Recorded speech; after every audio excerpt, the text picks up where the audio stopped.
Assalamualaikum warahmatullahi wabarakatuh. Salam sejahtera bagi kita semua. Halo anak-anak ibu yang soleh dan soleha, apa kabar? Kembali bertemu dengan Ibu Nur Fatila dalam pembelajaran pendidikan agama Islam dan budi pekerti untuk anak-anak ibu kelas 1 sekolah dasar. Nah, anak-anak ibu semua, ibu kembali mengingatkan akan pentingnya menjaga kesehatan supaya tetap bisa belajar dengan semangat, mentaati protokol kesehatan seperti memakai masker apabila keluar rumah, mencuci tangan pakai sabun dengan air mengalir, menjaga jarak minimal 1 meter, dan menghindari kerumunan. Anak-anak ibu yang soleh dan soleha, sebelum masuk ke materi hari ini, marilah kita bersama-sama berdoa. Bismillahirrahmanirrahim. Raditu billahi rabba wa bil islami dina wa bi Muhammadin nabiyya wa rasula. Rabbi zidni ilma warzuqni fahma walhamdulillahi rabbil alamin.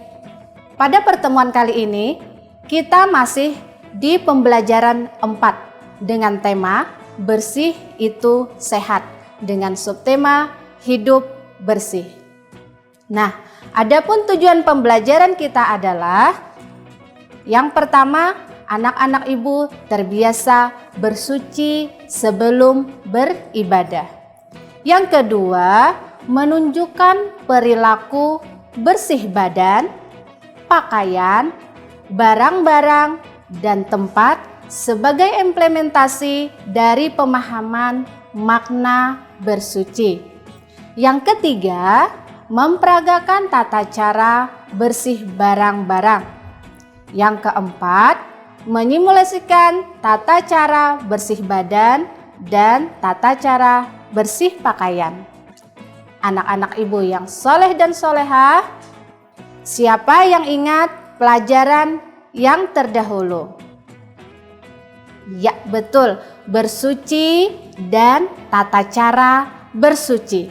Di mana di sana terdapat ada mandi, beristinja, wudhu, dan tayamum. Setelah mengerti hadas dan najis dan macam-macamnya serta cara bersuci, kali ini ibu akan menyampaikan pelajaran tentang hidup bersih. Karena bersih pangkal sehat, dan bersih juga sebagian dari iman. Serta orang yang suka akan kebersihan, dia juga akan disukai oleh Allah Subhanahu wa Ta'ala. Di mana ada hadis mengatakan an-nazafatu minal iman. Kebersihan itu adalah sebagian dari iman. Anak-anak ibu yang soleh dan soleha, seorang muslim harusnya rajin menjaga kebersihan. Tidak hanya kebersihan diri, tetapi juga menjaga kebersihan di sekitarnya. Adapun hal-hal yang harus dijaga kebersihannya, yang pertama, menjaga kebersihan pakaian. Seperti apa ya menjaga kebersihan pakaian? Yang pertama, kalau pakaian kita kotor harus diapain? Betul, yang pertama dicuci. Pakaian yang bersih dan rapi akan tetap sedap dipandang mata. Supaya pakaian bersih hendaknya dicuci menggunakan apa? Ya, menggunakan sabun cuci. Setelah itu dirapikan dengan melipat atau menyetrikanya. Kebersihan pakaian sangat penting karena pakaian juga dipakai saat sholat. Sholat haruslah dalam keadaan bersih dan sholat tidak boleh ada najis yang menempel. Yang kedua, menjaga kebersihan lingkungan. Tempat yang bersih dan suci akan terasa nyaman ditempati. Kita sebagai umat Islam harus memperhatikan kebersihan lingkungan seperti kamar tidur, samping rumah, halaman depan, dan sekitar rumah. Bila kebersihan tempat kita tidak dijaga, akan terjadi apa anak-anak? Iya, akan banyak sarang penyakit. Bisa menimbulkan berbagai macam penyakit seperti demam berdarah dan diare. Virus dan bakteri yang mengakibatkan timbulnya penyakit sangat menyukai tempat yang kotor. Ya anak-anak, adapun beberapa cara untuk menjaga kebersihan adalah, sebelum Ibu sampaikan, kita simak dulu pesan-pesan berikut ini. Jangan kemana-mana ya.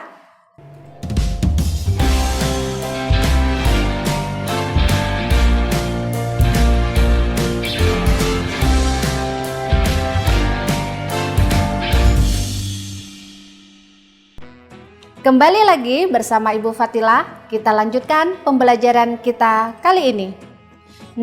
Tadi sudah dibahas tentang lingkungan rumah apa yang perlu kita bersihkan. Yang pertama ada tadi kamar tidur, di samping rumah, halaman depan. Dan jangan lupa kalau sudah bersih semua, rumahnya dirapikan. Kemudian lingkungan sekitar.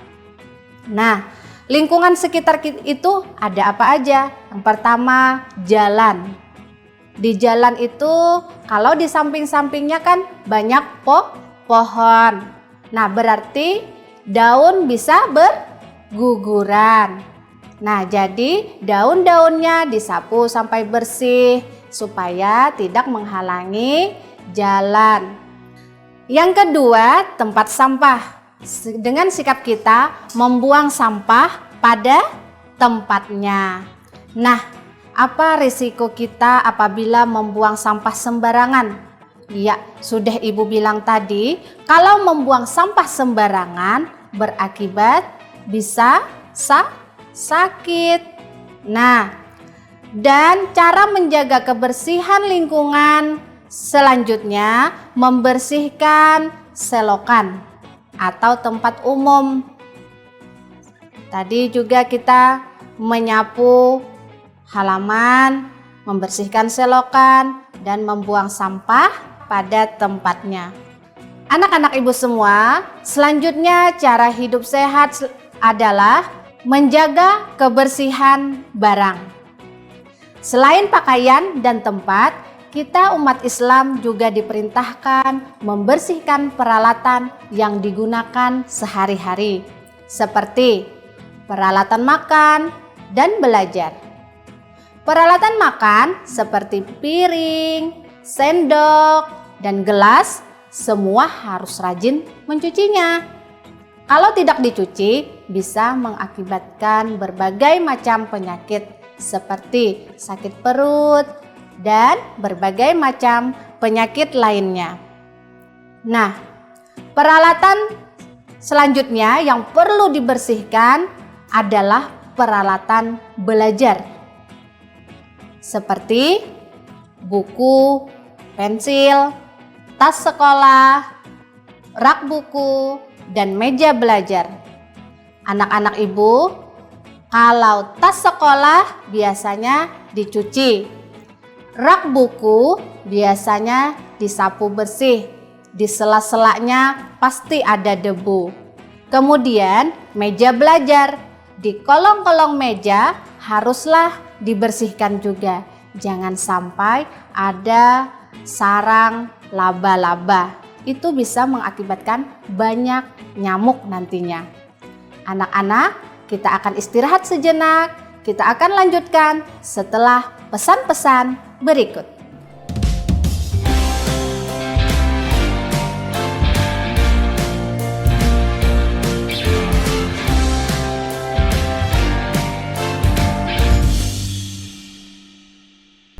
Kembali lagi bersama Ibu Fatila. Kita lanjutkan pembelajarannya ya. Masih semangat? Iya, bagus, masih semangat.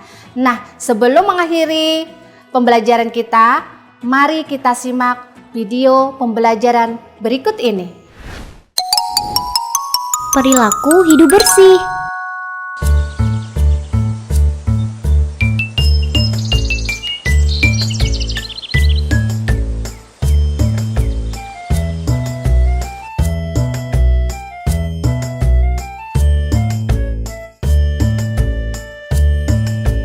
Astagfirullah Ajmal, ibu kan sudah bilang Ajmal bersihin dulu kamarnya. Ajmal masih males bu, nanti ya. Boleh kan bu? Jangan nanti-nanti begitu. Kalau sudah bersih, kan Ajmal juga yang merasa nyaman. Selaku muslim, kita harus senantiasa menjaga kebersihan kita. Seorang mukmin yang baik terlihat keimanannya jika dia selalu memperhatikan kebersihannya. Di dalam Al-Quran disebutkan bahwa Allah mencintai orang-orang yang bertaubat dan mensucikan diri. Untuk menjaga kebersihan, bisa kita mulai dari kebersihan diri kita sendiri, seperti mandi 2 kali sehari, gosok gigi, juga memakai pakaian suci dan bersih. Berwudu juga termasuk membersihkan diri kita. Karena ketika kita menghadap Allah, kita harus ada dalam keadaan suci dan bersih dari najis. Menjaga kebersihan lingkungan bisa kita lakukan dengan membersihkan lingkungan sekitar. Contohnya, dengan cara membersihkan kamar kita, rumah, juga lingkungan sekolah. Kita juga harus menjaga kebersihan di masjid yang kita gunakan sebagai tempat sholat. Lingkungan yang bersih adalah lingkungan yang sehat. Dan jika kita sehat, kita akan mudah melakukan ibadah kepada Allah. Kita tidak akan mudah terserang penyakit akibat dari lingkungan yang kotor. Wah, kalau begitu Ajmal mau bersih-bersih sekarang bu, biar Ajmal bisa sehat terus. Nah, begitu Ajmal, ayo bersihin kamarnya. Miau, miau. Nah, anak-anak, itu tadi video pola hidup bersih. Semoga anak-anak di rumah bisa mengamalkannya. Nah, sekarang kita kembali ke pembelajaran. Setelah belajar mengenai hidup bersih, ada beberapa kesimpulan hari ini. Yang pertama, sebagai muslim yang baik, kita harus menjaga kebersihan diri maupun lingkungan. Yang kedua, kebersihan juga merupakan sebagian dari iman. Ketiga, adapun hal-hal yang harus dijaga kebersihannya adalah menjaga kebersihan pakaian, menjaga kebersihan lingkungan, dan menjaga kebersihan barang. Sebelum berakhir, ada beberapa pertanyaan dari ibu yang akan dikerjakan oleh anak-anak di rumah ya. Apabila menemukan kesulitan, silahkan minta bantuan kepada orang tua, kakak, ataupun guru agama di sekolah kalian masing-masing. Jangan lupa ucapkan tolong dan terima kasih setelahnya.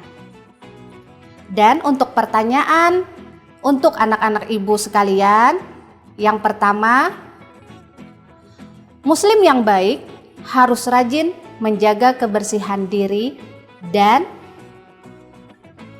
kedua, jika halaman rumah kita kotor, yang harus kita lakukan adalah ketiga, bagaimana cara menjaga pakaian agar bersih dan rapi. Yang keempat, dalam Islam, kebersihan adalah sebagian dari. Dan yang kelima, apakah akibat tidak menjaga kebersihan? Nah, anak-anak ibu semua, sebelum berakhir, sekarang marilah kita bersama-sama berdoa. Bismillahirrahmanirrahim. Allahumma arinal haqqa haqqa warzuqna ittiba'ah wa arinal batila batila warzuqna ijtinabah. Walhamdulillahi rabbil alamin. Demikian pembelajaran kita pada hari ini. Semoga apa yang ibu sampaikan mendapat manfaat, dan kepada anak-anak ibu sekalian, tetap menjaga kesehatan dengan mentaati protokol kesehatan seperti memakai masker apabila keluar rumah, mencuci tangan sebelum dan sesudah beraktivitas, menjaga jarak, dan menghindari kerumunan. Ibu pamit, sampai jumpa di pembelajaran berikutnya. Wassalamualaikum warahmatullahi wabarakatuh. Sampai jumpa.